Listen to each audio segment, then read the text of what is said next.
उत्तराखंड में मंत्रिमंडल विस्तार की चर्चाएं तेज हो गई हैं। चर्चा इस बात की भी है कि क्या मुख्यमंत्री पुष्कर सिंह धामी अपने कैबिनेट से उन विवादित मंत्रियों को हटाएंगे जो सरकार और भाजपा संगठन के लिए सिरदर्द बने हुए हैं। मंत्रिमंडल विस्तार को लेकर लगाए जा रहे कयासों पर देखिए ये विशेष रिपोर्ट।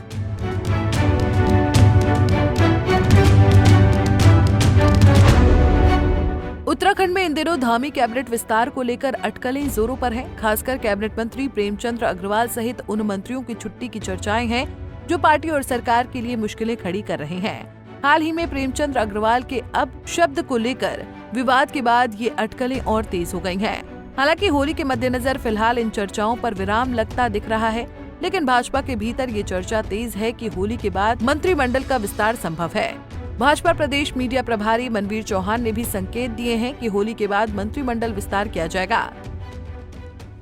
देखिए, मंत्रिमंडल विस्तार को लेकर के चर्चाएं होना स्वाभाविक है, क्योंकि हमारे प्रदेश सरकार में 4 मंत्रियों के पद पहले से रिक्त चल रहे हैं।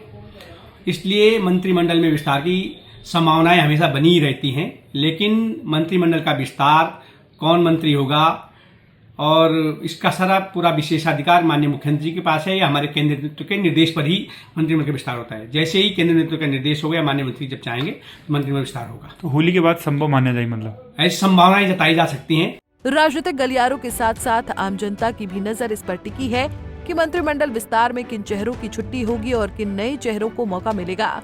वरिष्ठ पत्रकार अरुण शर्मा का मानना है कि ये सही समय है जब मुख्यमंत्री पुष्कर सिंह धामी कैबिनेट विस्तार करें, क्योंकि सरकार के पास अब केवल 2 साल का कार्यकाल शेष है। अगर अभी विस्तार होता है तो विकास कार्यों को गति मिलेगी। उन्होंने ये भी कहा कि उत्तराखंड में ये परंपरा बन गई है कि कैबिनेट की कुछ कुर्सियां खाली रखी जाती हैं, लेकिन भाजपा सूत्रों के मुताबिक इस बार सभी खाली कुर्सियों को भरा जा सकता है। ये परंपरा सी बन गई है।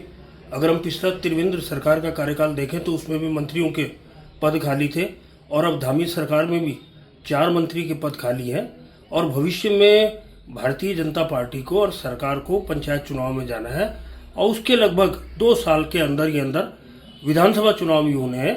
तो जब नगर निकायों में भाजपा की जीत हो गई तो उनके लिए अनुकूल अवसर है कि अब मंत्रिमंडल विस्तार कर दें और सूत्रों से यही जानकारी मिल रही है कि होली के तुरंत बाद मंत्रिमंडल विस्तार होगा।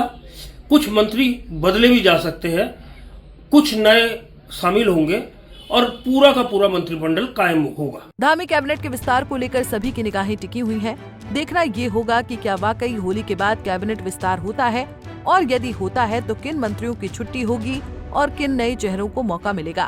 अब सवाल ये है कि वो समय कब आएगा जब ये अटकलें हकीकत में बदलेंगी। देहरादून से आशीष रमोला की रिपोर्ट।